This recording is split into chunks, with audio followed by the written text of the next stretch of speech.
Bueno, pues muy bien, vamos a abrir el campo con la primera entrevista. Ahí tenemos al otro lado a Francisco Rodríguez Lozano. Francisco Rodríguez Lozano pertenece a la Red Europea de Prevención del Tabaquismo.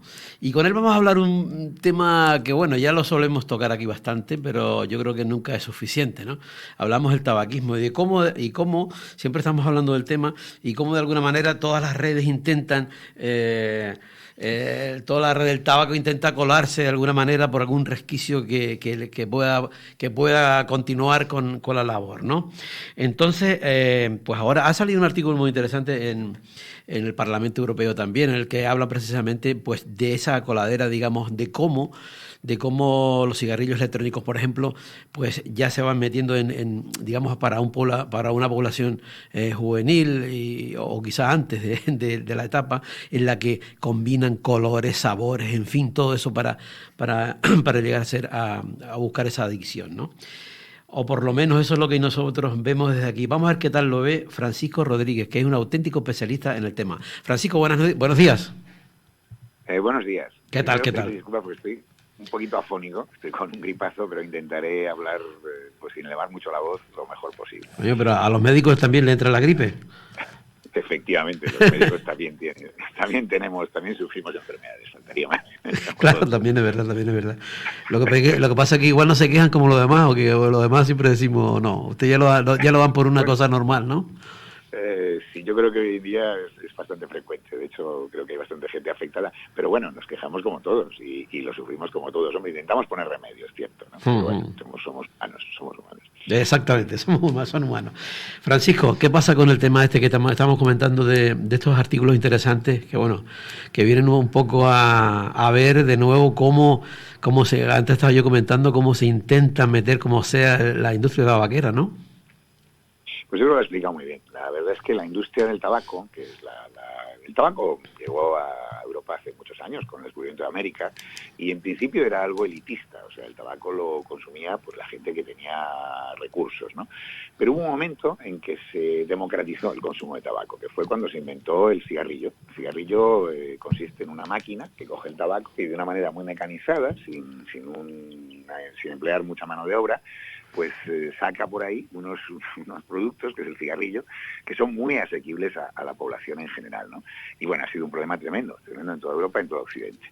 Hemos reaccionado a eso, yo creo que tarde, pero hemos reaccionado. De hecho, hemos tenido algunas leyes importantes. En España, en el 2005, en el 2010, hemos tenido 2 leyes que han pues restringido bastante el consumo de tabaco y hemos conseguido que la prevalencia de consumo de tabaco pues vaya bajando de una forma importante, muy importante. Todavía fuma mucha gente en España, estamos en torno a un 20 y tantos % de la población, es decir, 1 de cada 4 españoles fuman.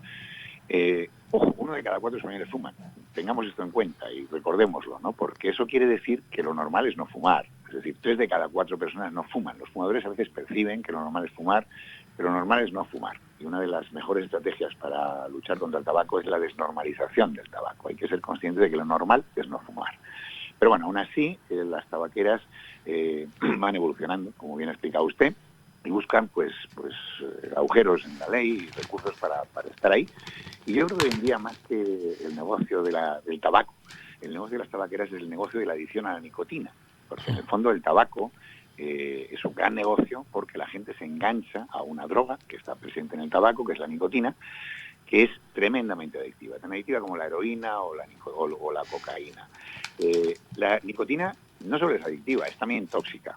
Es decir, produce muchos efectos dañinos para el organismo, ¿no? Entonces, hoy en día están utilizando las tabaqueras algunos productos que venden como de menos riesgo, porque es verdad que muchos de los problemas del tabaco se producen por la combustión del monóxido de carbono, es muy tóxico y es cancerígeno, pero el resto de productos que lleva el tabaco también son tóxicos. Entonces han desarrollado unos productos nuevos que son fundamentalmente 2 tipos, ¿no? Los cigarrillos electrónicos, por una parte, que son nicotina líquida que se calienta, que se quema y que de alguna manera pues no se quema, se calienta y producen, mantiene la adicción a la nicotina, ¿no? Y el tabaco calentado, que es un tabaco que no llega a quemarse, y entonces los que lo venden dicen que es muchísimo más peligroso porque no hay combustión. Bueno, hay algo de combustión y sigue siendo peligroso porque el tabaco es peligroso, ¿no? Entonces estos nuevos productos, que además se venden en tiendas de diseño, se venden como muy modernos, son electrónicos, son cosas como muy de este siglo, de este tiempo, ¿no? Pues realmente no hemos sido capaces de regularlos, de hacer legislación que los contemple, ¿no? Y escapan de la legislación, escapan en varios aspectos, ¿no? Primero, porque la fiscalidad no es la misma. En España, en Canarias tenemos una fiscalidad todavía peor. En Canarias el problema es más serio, ¿no? Porque saben que el tabaco es mucho más barato en Canarias que en el resto de Europa, ¿no? Y esto hace que los jóvenes y la gente desfavorecida, son más el sector crítico hoy en día con el que luchamos en el control del tabaco, pues sean más propensos a seguir fumando, ¿no? Pero bueno, en Canarias es más barato, pero es que la fiscalidad del tabaco, que está en torno a un 80% del precio del tabaco en toda Europa, es impuestos. Bueno, pues los cigarrillos electrónicos, el tabaco calentado, solamente tienen el IVA. El IVA, y supongo aquí el IGI, que el IVA en la península es un 21%, ¿no? Y aquí el IGI, pues no sé cuánto está, pero en torno al 6 o 7%. Entonces compiten ya en diferencia, en desigualdad. Pero además es que hemos conseguido prohibir en el tabaco los sabores. ¿Por qué? Porque, bueno, pues el que quiera fumar que fume, o sea, nadie nos oponemos, cada uno se mata como quiere, ¿no? Pero que un tabaco sepa a caramelo, sepa a café, sepa a vainilla, sepa, pues eso hace que mucha gente joven se enganche. Entonces eso está prohibido. El mentol, por ejemplo, el mentol es tremendamente adictivo, como aumenta la adictividad del tabaco, y eso está prohibido en toda Europa. Sin embargo, no está prohibido en los cigarrillos electrónicos o en el tabaco calentado. El tabaco calentado, la Unión Europea acaba de reconocer que se ha incrementado muchísimo en varios países el consumo de estos productos, el tabaco calentado. Estamos hablando de, digo nombres como de IQOS o de Globe, son unos que más se venden por ahí, uno de Philip Morris, otro de American Tobacco. Japan Tobacco tiene también un cigarrillo, un tabaco calentado de estos. Estos productos la Unión Europea los consideraba como de, bueno, pues como un saco aparte porque no tenían una gran introducción. Bueno, ahora se han dado cuenta de que ya están muy introducidos y entonces han hecho una modificación de la Directiva del Tabaco que entrará en vigor y tendrá obligación de transponer a nuestro país, España, a finales de julio de este año, en el que ya se va a prohibir los sabores característicos. Otra cosa es el impuesto, que ahora mismo se está discutiendo en Bruselas, en el Parlamento Europeo. Se está haciendo una modificación de la directiva de impuestos para que en Europa de alguna manera se armonice y se equiparen los impuestos de estos productos a los del tabaco tradicional. Entonces, Francisco, digamos que, porque yo, vamos a ver, el tema de, por ejemplo, del mentol, eso ya hace años que se prohibió. Yo recuerdo ver los cigarrillos de mentolados, ¿no? Sí, pero yo creo que ya no están, ¿no? ¿O sí? No, efectivamente, no lo están. O sea, bueno, de hecho cuando se hizo la directiva de productos del tabaco en 2014, se hizo una prohibición del mentol, pero la verdad es que los lobbies del tabaco hicieron una presión tremenda para que hubiera una moratoria. Decían que, claro, que el mentol, decían que lo consumían los niños, no es cierto, y que si se prohibía de repente que la gente iba al mercado negro a comprar en contrabando, porque el mentol pues le gustaba mucho a la gente. Bueno, el caso es que consiguieron una moratoria de 5 años, pero ya efectivamente hace ya unos años, desde el 2020, que ya no se puede encontrar productos con mentol. Algunos cigarros aparecen con unas cápsulas de mentol, buscan la manera, ¿no? Yeah. En Estados Unidos, por ejemplo, todavía se permite el tabaco mentolado, y curiosamente es un tabaco que engancha normalmente a las personas de raza negra. No sé por qué, hay características raciales, ¿no? Es interesante también. ¿Y eso por qué? ¿Y eso por qué, Francisco? No se sabe muy bien, ¿no? Pero es muy interesante cómo el tabaco conoce perfectamente muchas de estas cosas y se centra en ellos. Quiero decir, ahora mismo, por ejemplo, en España, el problema que tenemos en Europa, en esta zona de Europa, es la gente joven que fuma. Miren, en España en concreto, te puedo dar una cifra que presentaba la Sociedad Española de Epidemiología la semana pasada, en unos estudios que han hecho recientemente, dice que el 50,6% de los jóvenes entre 16 y 21 años ha fumado algo, o sea, tabaco, o sea, cigarrillo electrónico, alguna cosa de estas, en el último mes. Es muy fuerte, muy fuerte, ¿eh? El 72% de los niños menores de 12 años en España está expuesto al humo del tabaco, porque no hay unas leyes que regulen el tabaquismo pasivo, que prohíban fumar en todas partes, y a veces los adultos no son conscientes del daño que provocan en los hijos. Entonces, en España, 3 de cada 4 niños están expuestos al humo del tabaco, que es absolutamente tóxico, nadie lo discute ya, ¿no? Entonces, la industria del tabaco intenta centrarse en los colectivos que más le interesan. Y realmente hay una cosa muy curiosa. Mire, nadie empieza a fumar, bueno, en medicina nunca se puede decir nadie, ¿verdad? Pero lo que es cierto es que es muy raro que usted encuentre a alguien que haya empezado a fumar después de los 21 años.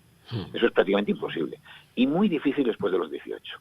Entonces, ¿qué hace la industria del tabaco? Pues se centra en esta gente joven para que empiece a fumar, porque luego es muy difícil, de adulto es muy difícil empezar a fumar, aunque puede ocurrir, ¿no? Entonces, cuando además una persona empieza a fumar, y está prohibido, o sea, está prohibido fumar antes de los 18 años, pero de hecho se fuma. Entonces, hay un problema ahí de orden público, ¿no? habría que aplicar mejor la ley, habría que ser un poquito más intransigentes, o escandalizarnos más cuando vemos a un niño fumando, ¿no? Cosa que a veces vemos como normal, ¿no? Pero bueno, se centran en esta gente, se centran en las mujeres y se centran, por ejemplo, en la gente con pocos recursos económicos. En Estados Unidos, cuando usted ve una película y ve a alguien fumando de la alta sociedad, eso es mentira. En Estados Unidos está claramente segmentado el consumo de tabaco y la gente, están los blue collars y los white collars. White collars son la gente que va a la universidad y blue collars son la gente técnica que tiene trabajos que no han pasado por la universidad. En Estados Unidos fuman la gente de color, la gente hispana y los blue collars, la gente que no ha ido a la universidad, la gente que ha tenido mayor acceso a la cultura y a la educación, porque probablemente sea más consciente de los riesgos reales del tabaco, no fuma.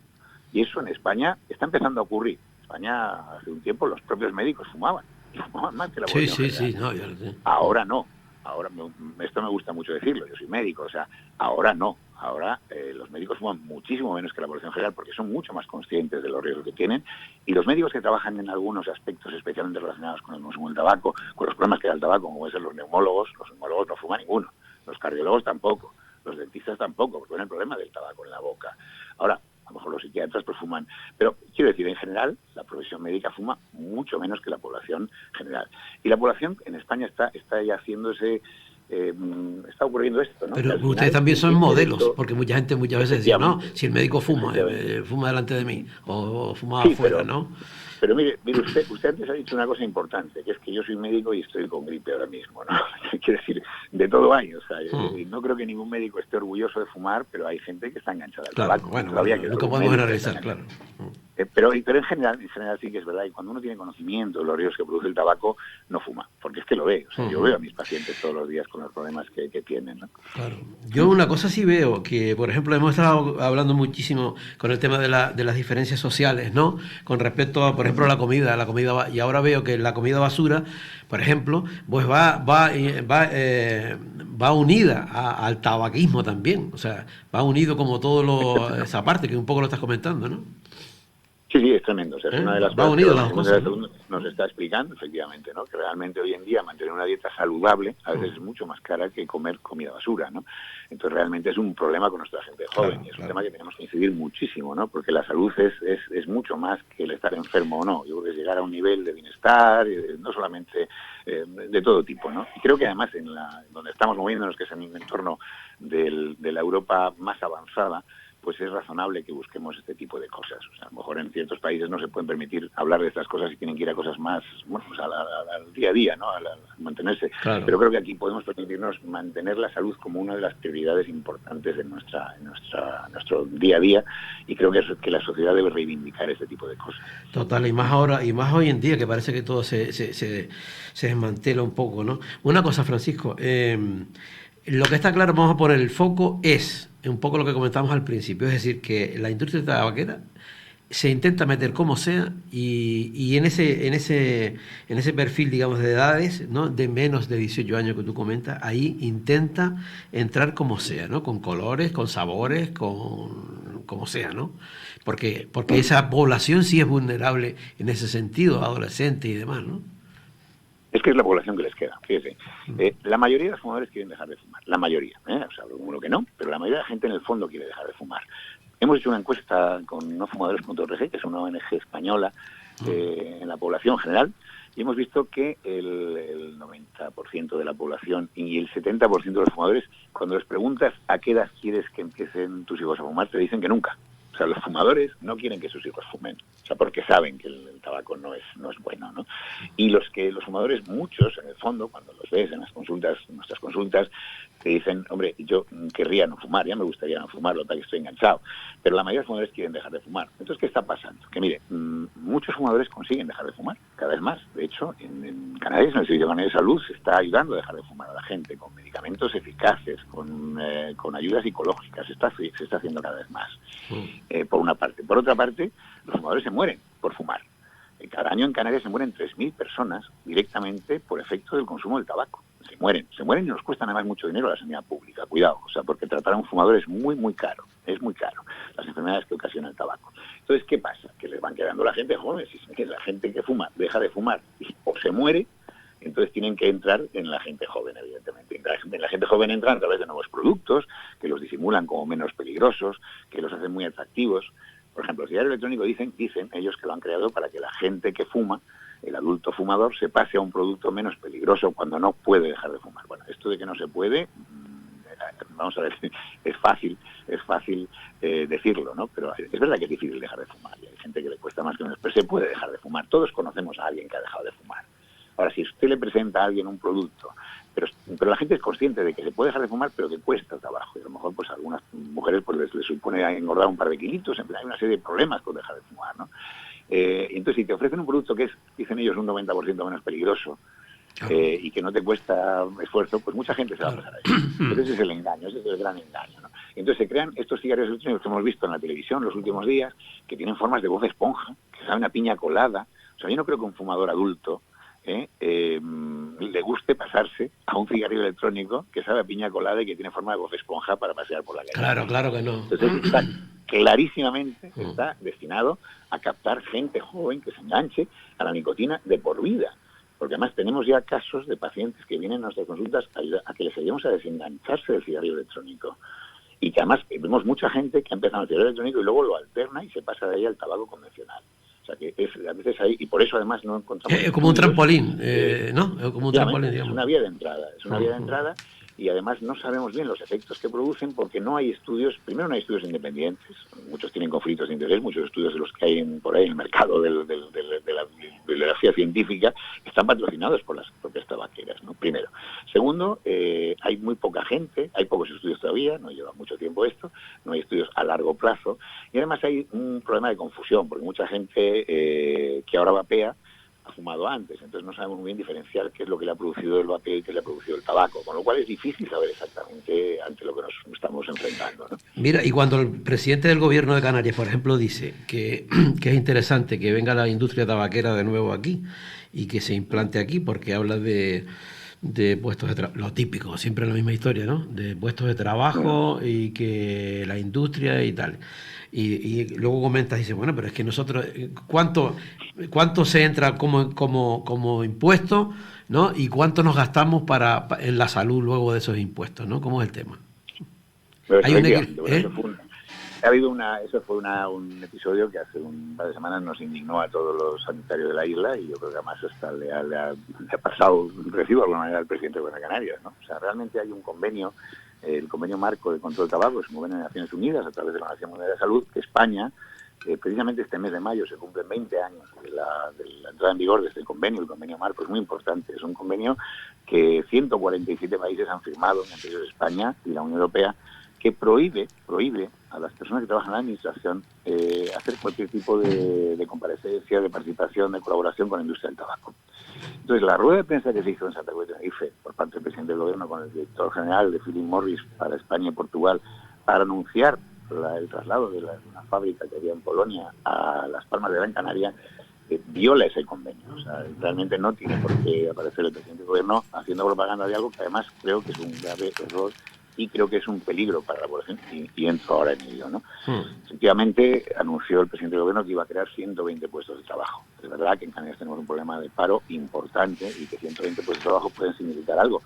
Pero mire, se están muriendo 3.000 personas al año por fumar en Canarias. Somos cerca de 1.800.000 personas los que vivimos aquí. Entonces 120 creo que no nos saca de nada, y creo que crear... ¿Qué opinaría la gente si el presidente del gobierno dijera que van a crear aquí una industria de la prostitución o de armas para exportar a países del tercer mundo? A lo mejor resulta que también sacamos puestos de trabajo por ahí, o incluso algún dinero. Pero también mata afuera, ¿no? Claro, o sea, hemos llegado a un nivel en que la sociedad no acepta este tipo de cosas. El tabaco mata a mucha gente, ha causado mucho dolor a mucha de la gente que nos está escuchando ahora. Muchos tienen algún pariente que ha estado trabajando toda su vida, y cuando llega la época de jubilarse y podría disfrutar de la vida en un entorno natural como estamos en Canarias, con buen tiempo, con ecología, pues resulta que no puede caminar porque tiene que andar enganchado a una máquina porque se asfixia.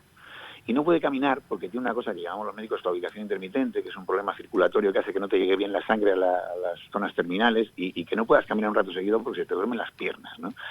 y hace además porque hacemos un montón de dinero en tratar a toda esta gente, aparte del sufrimiento, el dolor que nos cuesta en el Servicio Canario de Salud, el maltrecho Servicio Canario de Salud, con las listas de esperas que tenemos y con los gastos que nos está suponiendo, tenemos que gastarnos dinero en esto. Entonces sí que entra algo de dinero, porque dijo el presidente del gobierno que iban a entrar, bueno, es curioso, porque el presidente dijo que iban a entrar al año, que se iba a exportar la mayoría de esto, efectivamente, y que iba a exportarse como 100 y pico millones de euros. Le corrigió, el de Philip Morris dijo que ellos pensaban exportar unos 35 millones de euros al año.